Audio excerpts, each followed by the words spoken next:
همون گربه ها پر کلاغ بود. بچه ها خیلی گربه داشت، گربه های خوشگلی هم بودن. جالبش اینه خیلی گربه داشت و گربه هاش هم باهوش بودن. چقدر دارم میگم خیلی گربه داشت. آره دیگه مثلا این گربه ها اصلا بیشتر دوست داشتم. دنبالمون هم میومد.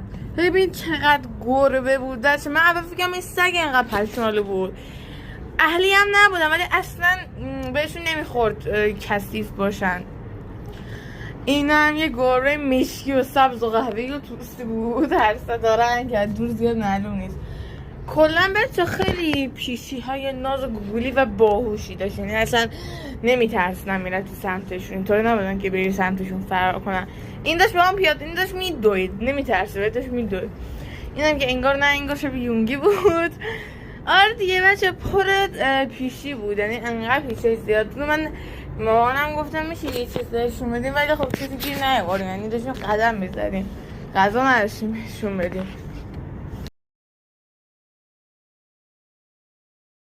اینجا دیگه پارک دیدم و من رفتم پارک مثلا، ولی خب چون بزرگ شده بودم نمیتونستم بازی کنم، مثلا احمقا از سرسور اومدم پایین.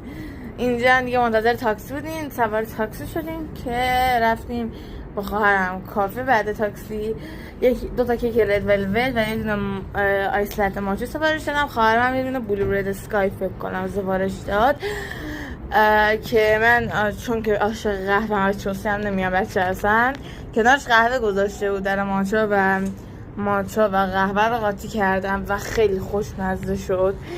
یعنی خوشمزه تر از حالت عادیش.